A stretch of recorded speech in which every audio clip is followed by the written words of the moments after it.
નમસ્કાર વિદ્યાર્થી મિત્રો, નીલકંઠ પરિવારમાંથી હું ઉમેશ વાળા આજના વિડિયો લેક્ચરમાં આપનું હાર્દિક સ્વાગત કરું છું. વિદ્યાર્થી મિત્રો, આપણે આગળના વિડિયોની અંદર ચેપ્ટર 6 નો અભ્યાસ કર્યો ભારતના સાંસ્કૃતિક વારસાના સ્થળો વિશે. આજે વિદ્યાર્થી મિત્રો આપણે એક ભારતની આર્થિક વ્યવસ્થા સાથે જોડાયેલો પાઠ એટલે કે ભારત કૃષિ. આપણે જાણીએ છીએ કે આપણો દેશ ખેતી પ્રધાન દેશ, તો ધોરણ 10 ની અંદર ખૂબ જ અગત્યનો પાઠ એવો ભારત કૃષિ વિશે આપણે વિગતે અભ્યાસ કરીએ. વિદ્યાર્થી મિત્રો, અહીં ધ્યાન આપો કે આપણે જાણીએ છીએ કે પ્રાચીન સમયથી ભારત છે એની આર્થિક પ્રવૃત્તિ છે ખેતી રહી છે. આપણે એમ કહીએ કે ભારતીય અર્થવ્યવસ્થા છે એનો મોટા ભાગનો આધાર છે એ કૃષિ છે.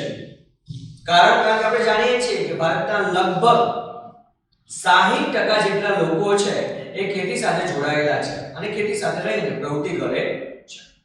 આ ઉપરાંત આપણે વાત કરીએ કે ખેતી છે એમાંથી ખોરાક મળે છે અને ખોરાકની સાથે સાથે ઉદ્યોગોમાં જરૂરી કાચો માલ, જેમ કે આપણે જાણીએ છીએ કે ભાઈ ખાંડ ઉદ્યોગ હોય તો એના માટે કાચા માલ તરીકે શેરડીનો ઉપયોગ થાય, કદાચ સુતરાઉ કાપડ ઉદ્યોગ હોય તો એના માટે કપાસનો ઉપયોગ થાય. તો એમ ખેતીમાંથી ઉદ્યોગો માટે કાચો માલ પણ પૂરો પાડે છે. સાથે સાથે આપણે વાત કરીએ કે ભાઈ જે દેશનું કુલ રાષ્ટ્રીય ઉત્પાદન છે એ કુલ રાષ્ટ્રીય ઉત્પાદનમાં 22% ઉત્પાદન છે એ ખેતીમાંથી પ્રાપ્ત થાય છે. વિદ્યાર્થી મિત્રો, ખાસ આ યાદ રાખજો, તમને એક બે વાક્યના પ્રશ્નોની અંદર પૂછાઈ શકે એવા પ્રશ્ન છે કે ભારતના કેટલા ટકા લોકો છે ખેતી સાથે જોડાયેલા છે, તો કે 60% જેટલા લગભગ જોડાયેલા છે. રાષ્ટ્રીય ઉત્પાદનમાં ભારતમાં કૃષિનો કેટલો હિસ્સો છે, તો 22% જેટલો હિસ્સો છે.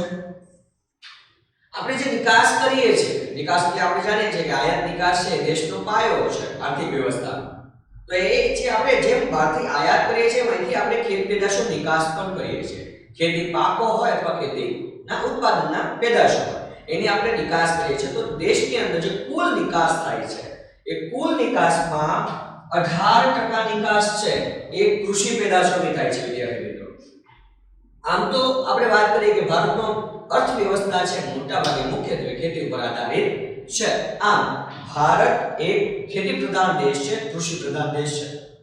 વિદ્યાર્થી મિત્રો, આ વાક્ય વચ્ચે મેં અહીંયા લખ્યું છે, ખાસ યાદ રાખજો કે ભારત એક ખેતી પ્રધાન દેશ છે.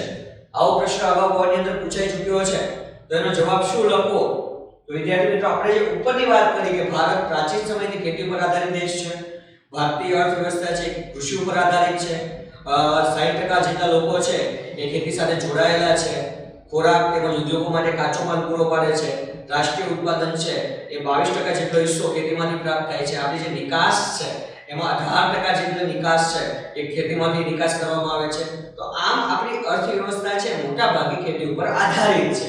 આથી એમ કહી શકાય કે ભારત એક ખેતી પ્રધાન દેશ છે અથવા ભારત એક કૃષિ પ્રધાન દેશ છે.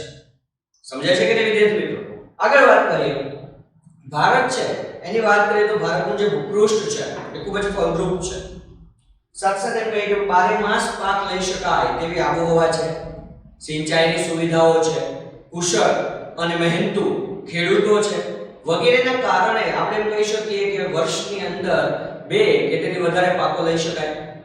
તેમ છતાંય હજી પણ આપણા ભારતીય ખેતીનો એટલો બધો પૂરેપૂરો વિકાસ થઈ શક્યો નથી. કેમ? કારણ કે આપણે જાણીએ છીએ કે આપણા ભારતનો જે ખેડૂત છે એ નિરક્ષર છે અને ગરીબ છે. આપણે જાણીએ છીએ કે જે ખેતી કામ કરે છે, તમે વિદ્યાર્થી મિત્રો જોયું પણ હશે કે જે ખેતી કામ કરે છે મોટાભાગે ગરીબ અથવા નિરક્ષર છે. સાથે સાથે આપણે જોઈએ તો મોટાભાગે વસ્તીનું વધારે પ્રમાણ, મોટું કુટુંબ, જમીનના કદ નાના, રાસાયણિક ખાતર છે, જંતુનાશક દવાઓ છે, યંત્રો છે, એની વિશે જે જાણકારી નથી, એના જ્ઞાનનો અભાવ. વાત કરીએ તો કે શિક્ષિત લોકો છે એ ખેતી સાથે જોડાવા માંગતા નથી. અને આપણા સમાજની અંદરની આપણે વાત કરીએ તો હજી પણ ખેતીનો જે કહેવાતો દરજ્જો છે ને કેવો છે? નીચો છે. હજી પણ આપણે કોઈ કહ્યું ભાઈ શું કરે છે? ખેતી. ખેતી એટલે શું? આ શું બતાવે છે? એનો દરજ્જો નીચો બતાવે છે. એના કારણે આપણે કહીએ કે ખેતીમાં પૂરેપૂરો વિકાસ થયેલો જોવા મળતો નથી.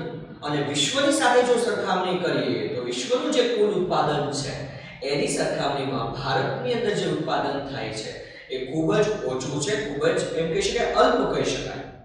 તો વિદ્યાર્થી મિત્રો, એના વિકાસ માટે સૌએ પ્રયત્ન કરવો જરૂરી છે, કારણ કે આપણે જાણીએ છીએ કે ભારતના જે વિકાસ થઈ રહ્યો છે એ અર્થવ્યવસ્થા છે એનો પાયો જ ખેતી છે. આગળ વાત કરીએ વિદ્યાર્થી મિત્રો ખેતી વિશે કે ભાઈ કૃષિના પ્રકારો. વિદ્યાર્થી મિત્રો આપણે જોઈએ 6 પ્રકાર છે કૃષિના. ખાસ અહીંયા ધ્યાન આપજો આ બાજુ કે એના 6 પ્રકાર છે. આપણી જે ભારતની જે સામાજિક આર્થિક રાષ્ટ્રીય વ્યવસ્થા છે એના આધારે આપણે કહીએ કે એના 6 પ્રકાર પડે છે. તો આપણે પહેલા પ્રકાર વિશે વાત કરીએ કે જીવન નિર્વાહની ખેતી. વિદ્યાર્થીઓને બહુ સહેલું છે, બોર્ડની અંદર ઘણી વખત આ પ્રશ્ન આવી ચૂકેલો છે કે ભાઈ ખેતીના પ્રકારો જણાવો, કૃષિના પ્રકારો જણાવો. 6 પ્રકાર છે. પહેલો પ્રકાર આપણે ચર્ચા કરીએ જીવન નિર્વાહની ખેતી. એને આપણે બીજી રીતે કહીએ ને તો આત્મનિર્વાહ ખેતી પણ કહેવાય છે. આત્મનિર્વાહ ખેતી. કેમ સમજ્યા આની અંદર કે ભાઈ જીવન નિર્વાહ ખેતી એટલે શું? આપણે જાણીએ છીએ કે આઝાદી પછી આપણી સરકારે આયોજન દ્વારા અનેક યોજનાઓ અમલમાં મૂકી ખેતીના વિકાસ માટે, પણ તેમ છતાં હજી પણ કૃષિનો સારો વિકાસ થઈ શક્યો નથી. સાથે સાથે આપણે વાત કરીએ, આપણે આગળ વાત કરી કે આપણો ખેડૂત છે એ ગરીબ અને નિરક્ષર છે. તો મોંઘા બિયારણો છે, રાસાયણિક ખાતરો છે, જંતુનાશક દવાઓ છે તે ઉપયોગમાં લઈ શકતો નથી, કારણ કે એના ખેતરના કદ પણ કેવા છે? નાના. એટલે ઉત્પાદન કેવું થશે? ખૂબ જ ઓછું. એના ખેતરની અંદર ઉત્પાદન છે એ માત્ર ને માત્ર પોતાનું ઘર ચાલે, પોતાનું જીવન ચલાવી શકે એટલું જ થાય છે. અને એ પોતાના જીવન ચલાવવામાં જ, પોતાના પરિવારના ભરણ પોષણમાં જ તે વપરાય જાય છે, તેનો ઉપયોગ થઈ જાય છે. એટલે કે માત્ર જીવન નિર્વાહ, નિર્વાહ એટલે ચલાવવું. શબ્દ સમજી લેજો એટલે તમને આપોઆપ આવી જાય. માત્ર જીવન ચલાવવા પૂરતું જ ઉત્પાદન થાય છે. પોતાના કુટુંબનું ભરણ પોષણ કરવામાં જે અનાજ છે કે જે કાંઈ ઉત્પાદન છે વપરાય જાય છે. એટલા માટે તેને જીવન નિર્વાહ ખેતી અથવા આત્મનિર્વાહ ખેતી કહેવાય છે. અને ભારતમાં મોટા ભાગના લોકો જીવન નિર્વાહ ખેતી અથવા આત્મનિર્વાહ ખેતી છે એ કરતા જોવા મળે છે. વિદ્યાર્થી મિત્રો બીજા નંબર ઉપર આપણે જોઈએ સૂકી ખેતી. તો આપણે જાણીએ છીએ કે ભારતમાં જે વરસાદ છે એ કેવો છે? અનિયમિત છે અને અનિશ્ચિત છે.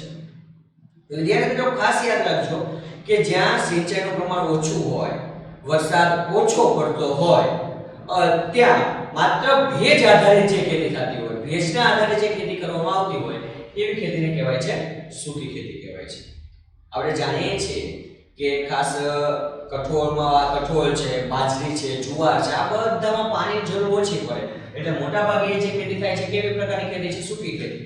આપણા ગુજરાતની જ વાત કરીએ તો ગુજરાતમાં ભાલ પ્રદેશ છે, એમાં ચોમાસું વીત્યા બાદ જે જમીનમાં ભેજ રહેલો છે એ ભેજના આધારે ઘઉં અને ચણાનું ઉત્પાદન કરવામાં આવે છે. એના પછી આપણે વાત કરીએ વિદ્યાર્થી મિત્રો આદ્ર ખેતી. આદ્ર ખેતી માટે એક બીજો શબ્દ છે ભીની ખેતી. હવે તમે સમજી ગયા છો વિદ્યાર્થી મિત્રો, સૂકી ખેતી અને આદ્ર ખેતી એટલે કેવી ખેતી? ભીની ખેતી. કે જ્યાં વરસાદનું પ્રમાણ વધારે છે, જ્યાં સિંચાઈની સુવિધા પણ વધારે છે, ત્યાં જે ખેતી કરવામાં આવે તેને કહેવાય છે ભીની ખેતી. જ્યાં પાણીની સુવિધાઓ પૂરેપૂરી છે, જ્યાં વરસાદ પણ યોગ્ય પ્રમાણમાં પડે છે, ત્યાં જે ખેતી થાય એને કહેવાય ભીની ખેતી. અને આ પ્રકારની ખેતીમાં આપણે કહીએ કે ભાઈ મોટા ભાગે શેરડી છે, ડાંગર છે, કપાસ છે, ઘઉં છે વગેરે જેવા પાકોનું ઉત્પાદન લઈ શકાય છે. આગળ વાત કરીએ વિદ્યાર્થી મિત્રો સ્થળાંતરિત ખેતી. એના માટે પણ એનું બીજું નામ છે. વિદ્યાર્થી મિત્રો યાદ રાખજો, બીજું નામ એટલા માટે હું તમને લખાવું છું, ઘણી વખત પ્રશ્નની અંદર એનું બીજું નામ પૂછાય તો આપણે કન્ફ્યુઝન ન થઈ જઈએ કે ભાઈ આપણને કીધું હોય કે સ્થળાંતરિત ખેતીની જગ્યાએ ઝૂમ ખેતી વિશે માહિતી આપો, તો ઝૂમ ખેતી છે એ સ્થળાંતરિત ખેતીનું જ બીજું નામ છે. એટલા માટે આપણે કન્ફ્યુઝ ન થઈએ, એટલા માટે આપણે એની સાથે સાથે સમજતા છીએ. સ્થળાંતરિત ખેતી કે ભાઈ આ પ્રકારની ખેતી છે ને મોટાભાગે જંગલમાં આદિવાસી પ્રજા વધારે કરતી જોવા મળે. શું કરે છે આ પ્રકારની ખેતીમાં? તો કે સ્થળાંતરિત ખેતીમાં એ કોઈ જંગલના એક ભાગમાં વૃક્ષો કાપી નાખવામાં આવે, કાપી નાખીને એને બાળી દેવામાં આવે અને ત્યાં 2 કે 3 વર્ષ સુધી ખેતી કરવામાં આવે છે. અને 2 કે 3 વર્ષ ખેતી એકને એક જગ્યાએ થાય છે, જેના કારણે જમીનની ફળદ્રુપતા ઘટી જાય છે, જેના કારણે ઉત્પાદન પણ ઘટી જાય છે. એટલે એ જગ્યાને છોડીને એ થોડા આગળ વધે છે. ત્યાં પણ આ જ પ્રકારે કરવામાં આવે કે જંગલના વૃક્ષો કાપીને ફરીવાર ત્યાં આ પ્રકારની ખેતી થાય છે. તો આ પ્રકારની જે ખેતી છે, જંગલમાં વૃક્ષો કાપીને જે કરવામાં આવે છે, એને સ્થળાંતરિત ખેતી કે ઝૂમ ખેતી તરીકે ઓળખવામાં આવે છે. આ પ્રકારમાં મોટાભાગે જે ઉત્પાદન છે કેવું હોય છે, ખૂબ જ ઓછું હોય છે. કારણ કે જે આદિવાસી જંગલની અંદર જે પ્રજા છે એ માત્ર પોતાના જીવન ચલાવવા માટે શાકભાજી છે કે ધાન્ય પાકો છે એ આ સ્થળાંતરિત ખેતીમાં એનું ઉત્પાદન કરતા જોવા મળે છે. એના પછી આપણે વાત કરીએ વિદ્યાર્થી મિત્રો બાગાયતી ખેતી. આમાં આપણે વાત કરીએ કે બાગાયતી ખેતી છે એક પ્રકારની કુશળતાભરી આયોજનપૂર્વકની ખેતી છે, જેમાં આપણે કે રબર છે, ચા, કોકો, કોફી, આ ઉપરાંત આપણે વાત કરીએ તો ફળો છે, સફરજન છે, દ્રાક્ષ છે, સંતરા છે, કેળા છે, આ બધા પાકો છે એ પ્રકારે જે ખેતી કરવામાં આવે એ મોટાભાગે કઈ પ્રકારની ખેતી છે? બાગાયતી ખેતી છે. હા, પણ તેમાં કુશળતાની જરૂર છે. તેમાં રાસાયણિક ખાતરો, યંત્રો, સિંચાઈ સુવિધા, આ બધાનો યોગ્ય રીતે આયોજનપૂર્વક ઉપયોગ કરવામાં આવે છે. ખાસ કરીને જો વિષય છે આપણે જાણીએ છીએ ફળ ફળાદી છે, ત્યારબાદ આપણે ચા, કોફી, કોકો છે, રબર છે, સિકોના છે, આ બધાનું જે ઉત્પાદન કરવામાં મોટાભાગે બાગાયતી ખેતી છે. હા, તેમાં સિંચાઈની સુવિધા, કુશળતા, યાંત્રિકરણ, આયોજીકરણ, પરિરક્ષણ, સંગ્રહણ, કારણ કે પાક ઉત્પાદન થયા પછી એનો યોગ્ય સંગ્રહ પણ થવો જોઈએ, તો બગડી જાય. તો આ બધું આયોજન હોય તો જ એ પ્રકારની ખેતી થઈ શકે છે. એના પછી વિદ્યાર્થી મિત્રો આપણે વાત કરીએ સઘન ખેતી. તો આજે આપણે જાણીએ છીએ કે આજે આધુનિક સમયમાં ખેતીનું યાંત્રિકરણ થઈ રહ્યું છે. આજે લોકો છે એ યંત્રોનો ઉપયોગ કરવા લાગ્યા છે, સિંચાઈની સુવિધાઓ વધી છે, સાથે સાથે કહીએ કે રાસાયણિક ખાતરનો ઉપયોગ કરતા થયા છે, કીટનાશકોનો ઉપયોગ કરતા થયા છે. તો આ પ્રકારે જે ખેતીનું યાંત્રિકરણ થયું છે એ યાંત્રિકરણ દ્વારા જે પ્રકારે ખેતી થાય છે એને સઘન ખેતી કહેવાય છે. સઘન ખેતીમાં મોટા ભાગે રોકડિયા પાકોનું વાવેતર વધારે થાય. વિદ્યાર્થીઓ યાદ રાખજો કે તમને એક પ્રશ્ન પૂછાય કે ભાઈ મોટા ભાગે સઘન ખેતીમાં કયા પ્રકારના પાકોનું વાવેતર થાય છે? તો સઘન ખેતીમાં મોટા ભાગે રોકડિયા પાકોનું ઉત્પાદન થાય છે અને એમાં હેક્ટર દીઠ ઉત્પાદન પણ વધુ હોય છે. જો એક વસ્તુ યાદ રાખજો કે સઘન ખેતીમાં હેક્ટર દીઠ ઉત્પાદન વધારે હોય છે. એવો ને એવો પ્રશ્ન બીજો પૂછાય કે કયા પ્રકારના ખેતીમાં હેક્ટર દીઠ ઉત્પાદન ઓછું હોય છે, તો કયો આવશે? સ્થળાંતરિત ખેતી. જો ઓછું પૂછે તો સ્થળાંતરિત ખેતી અને વધારે પૂછે તો સઘન ખેતી. ખાસ વિદ્યાર્થી મિત્રો, સઘન ખેતી છે એમાં રોકડિયા પાકોનું વાવેતર થતું હોવાથી મોટા ભાગે વ્યાપાર માટે આ જે સઘન ખેતી છે થતી હોય છે. એટલા માટે સઘન ખેતી માટે બીજો એક શબ્દ વપરાય છે, વ્યાપારી ખેતી. વ્યાપારી ખેતી. વિદ્યાર્થી મિત્રો, આજે મોટા ભાગના ખેડૂતો છે એ આજે સઘન ખેતી છે કરતા જોવા મળે છે. અને આજે આપણે જાણીએ છીએ કે દરેકને પોતાની આર્થિક સ્થિતિ છે એમાં સુધારો લાવવો છે, તેટલા માટે સઘન ખેતી રોકડિયા પાકોનું વાવેતર પણ સાથે સાથે વધ્યું છે. વિદ્યાર્થી મિત્રો, આગળ આપણે વાત કરીએ કે કૃષિ પદ્ધતિઓ. 3 પ્રકારની કૃષિ પદ્ધતિઓ છે: સજીવ ખેતી, ટકાઉ ખેતી અને ત્રીજી મિશ્ર ખેતી. સજીવ ખેતી, જૈવિક ખેતી, મોસ્ટ આઈએમપી સવાલ કહી શકાય, બે માર્કમાં પૂછી શકે તમને. એમ પણ પૂછે સજીવ ખેતી એટલે શું?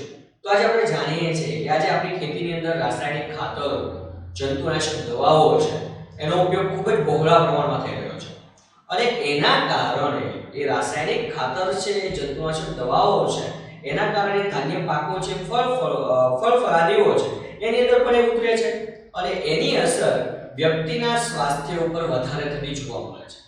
સાથે સાથે રાસાયણિક ખાતર અને જંતુનાશકના ઉપયોગના કારણે પર્યાવરણમાં પણ આપણે કહીએ કે નુકસાન થઈ રહ્યું છે. તો જેના કારણે આપણે એમ કહીએ કે આજે લોકો સજીવ ખેતી તરફ વળ્યા છે. તો સજીવ ખેતી એટલે શું? તો કે એવા પ્રકારની ખેતી કે જેમાં રાસાયણિક ખાતર કે જંતુનાશક દવાઓનો ઉપયોગ થતો જ નથી.